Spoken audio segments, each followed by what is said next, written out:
Dear learners, শতকরা থেকে আরও একটি গুরুত্বপূর্ণ এবং দুর্দান্ত একটা অঙ্ক নিয়ে আমরা হাজির হয়েছি।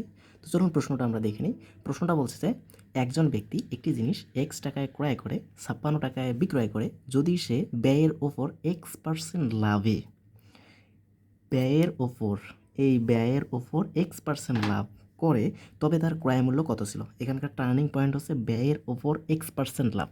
এইটাই হচ্ছে আমাদের টার্নিং পয়েন্ট। এই বিষয়টা বুঝতে না পারলে আমরা অঙ্কটাই বুঝবো না। আচ্ছা আচ্ছা, ব্যয় বলতে আমরা কী বুঝি? আমি মনে করো 500 টাকা দিয়ে একটা শার্ট নিলাম। 500 টাকা দিয়ে আমি শার্ট নিছি। আচ্ছা, এই যে 500 টাকা দিয়ে যে শার্ট নিছি, তো এই টাকাটা আমার পকেট থেকে তো দেওয়া হয়েছে। তার মানে এই যে টাকা 500 টাকা দিয়ে আমি শার্টটা নিলাম, এই টাকাটাই আমার ব্যয় হয়ে গেছে। তো এই যে এইটা দিয়ে আমরা শার্টটা কিনছি, তার মানে এটা শার্টের আমার ক্রয় মূল্য ছিল। তাহলে ওই ক্রয় মূল্যটাই হচ্ছে আমার কি? ওই ক্রয় মূল্যটাই আমার কি? ব্যয় হইল না? অবভিয়াসলি ব্যয়। তো আশা করি আমরা তাহলে বুঝতে পারছি। তো চলুন আমরা এখন অঙ্কটা করব। সলিউশনে যাই। ওকে, একজন ব্যক্তি একটি জিনিস এক্স টাকায় ক্রয় করে, তার মানে এখানে ক্রয় মূল্যটা হচ্ছে আমার এক্স টাকা, বাট অজানা মানে দেয়া আছে, কিন্তু আমাকে জানা মানে আমাকে অ্যাপ্রোপ্রিয়েট মানে আমার ক্রয় মূল্যটা কত হবে সেটা বের করতে হবে।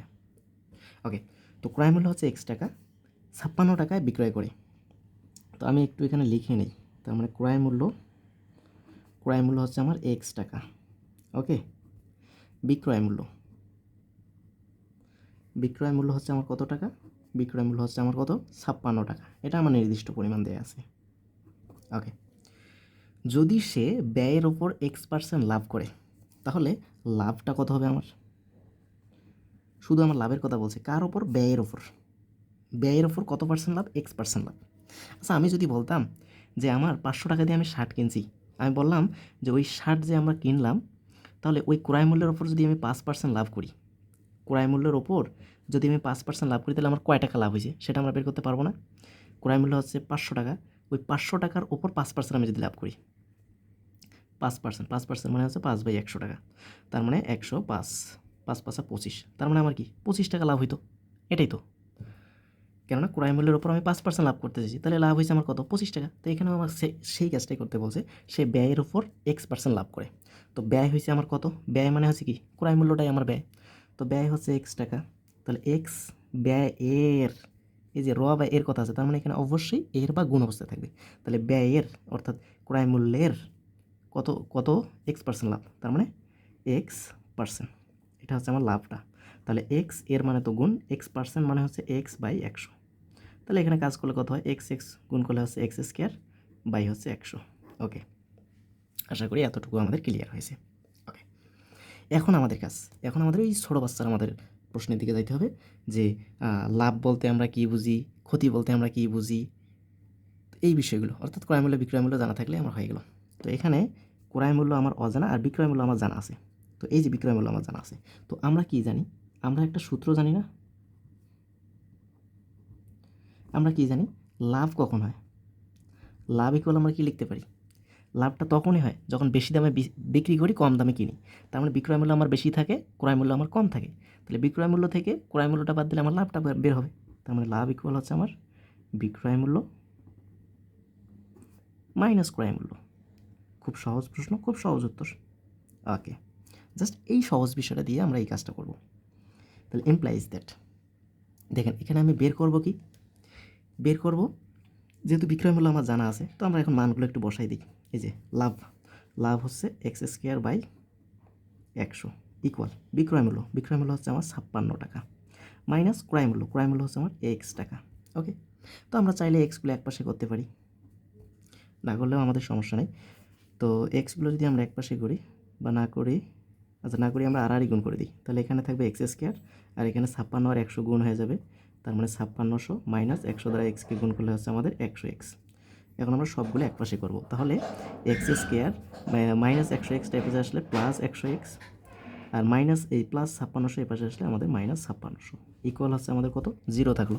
তো এটা দেখা যাচ্ছে আমাদের একটা দ্বিঘাত সমীকরণ হয়ে গেছে। তো দ্বিঘাত সমীকরণ যেহেতু হয়ে গেছে, আমরা এখানে মিডল টার্ম করতে পারি। তো মিডল টার্ম আমরা করতে পারি, অথবা দ্বিঘাত সমীকরণের যে আমরা মূল নির্ণয়ের যে সূত্রটা আমরা জানি সেটা দিয়েও আমরা কাজ করতে পারি। তো চলুন আমরা এটাকে মিডল টার্ম করবো একটু, এখানে মিডল টার্মটা আমরা ক্লিয়ার হয়ে যাই। তো দেখেন এখানে তাহলে আমাদের কাজ কী হবে? X² সহগ হচ্ছে 1 আর ধ্রুবক পদ হচ্ছে 5600, এই দুটো আমার গুণ করা লাগতেছে। ওকে, আচ্ছা 5600 এখানে আমরা 100টা রাখলাম, গুণ অবস্থায় তো আছে, 100টা আমি রাখলাম। আর এখানে তাহলে 56কে যদি আমরা একটু ভাঙাই, 2 28 দুগুণ 56, 2 14 দুগুণ 28, ওকে, 2 7 দুগুণ 14, আর তো যাচ্ছে না। এখন আমরা এখানে একটু কাজ করার ট্রাই করি। আচ্ছা, 7 দুগুণ 14, 2 দুগুণ 4, 2 দুগুণ 4, 100 কিন্তু এই 56টার সাথে আমাদের গুণ অবস্থায় আছে। তার মানে এখানে 2 দুগুণ যদি 4 হয়, তাহলে 4, এই যে 100 আমাদের এখানে আছে। তো 100-এর মধ্যে আমি এখানে ভেঙে 10 গুণন 10 যদি করি, তাহলে এখানে 4 2 দুগুণ 4, 4 আর 10 গুণ করলে হচ্ছে 40, 7 দুগুণ 14, 14 আর 10 গুণ করলে হচ্ছে 140। তার মানে 140 থেকে যদি আমি 40 বাদ দিই, অর্থাৎ এই 5600কে ভেঙে 114 আর 40 যদি গুণ করি, তাহলে 5600 পাবো, এই আর কি। তাহলে 140 থেকে যদি আমি 40 বাদ দিই, তাহলে আমার 100 মিলতেছে, আর 140 আর 40 গুণ করলে 5600 হচ্ছে। তার মানে আমি সুন্দরভাবে পারলাম 100 এর সামনে যেহেতু প্লাস আছে, তার মানে বড়টা যে আমার 140 আসতেছে, 140-এর সামনে প্লাস আসবে, মাইনাস ছোটোটা হচ্ছে 40, 40 এর সামনে মাইনাস হবে, কেননা বিয়োগ করলে আমাদের 100 ঠিক থাকতেছে, আর 40 আর 140 গুণ করলে হবে 5600। তো এখানে মাইনাস 5600 দেওয়া আছে, ওটা আমরা লিখলাম। মিডল টার্ম মানে হচ্ছে এই মধ্যপদটার কাজ করছি এতটুকু, ওকে, এই যে এইটুকু। তো এখন আমরা জাস্ট এক্স কমন নেব এই দুইটার কাছ থেকে। তাহলে এক্স কমন নিলে এক্স প্লাস 140 মাইনাস এখানে চোখ বন্ধ করে আমরা 40 কমন নেব, তাহলে এক্স প্লাস 140 ইকুয়াল হচ্ছে 0। তাহলে এক্স প্লাস 140 আমাদের দুই জায়গায় আছে, আমরা একটা কমন নিলাম, তাহলে এখানে থাকবে এক্স মাইনাস এখানে থাকবে 40 ইকুয়াল হচ্ছে 0। ওকে, তার মানে এখানে এক্সের মান আমি পাইলাম একটা মাইনাস 140, আর এটা এক্স মাইনাস 40 ইকুয়াল 0 যদি হয়, তাহলে এক্সের মান হচ্ছে 40।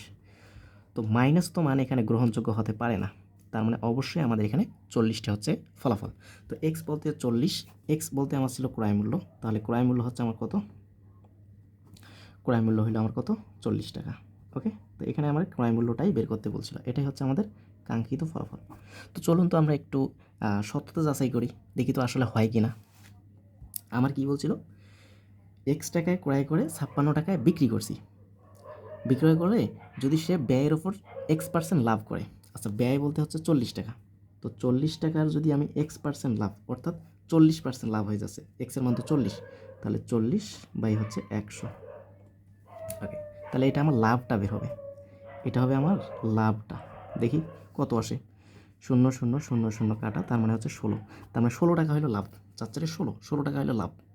আচ্ছা, লাভ যদি 16 টাকা হয়, আর বিক্রয় মূল্য যদি আমার, আমি বিক্রয় মূল্যটা বের করব, লাভ যদি 16 টাকা হয়, ক্রয় মূল্য যদি 40 টাকা হয়, তাহলে বিক্রয় মূল্য কত হবে, বিক্রি আমি কত করব, 16 টাকা আমি লাভ করছি, আর কিনছি আমি 40 টাকায়, অর্থাৎ বিক্রি করলাম আমি তাহলে কত, 56 টাকায়, তার মানে অবশ্যই বিক্রয় মূল্য আমার 56, ঠিক আছে। আশা করি বুঝতে পারছি। এরপরে যদি কারো কোথাও কোনো ধরনের সমস্যা থেকে থাকে, আপনারা নিশ্চিন্তে প্রশ্ন করতে পারেন। সাথেই থাকুন, ধন্যবাদ সবাইকে।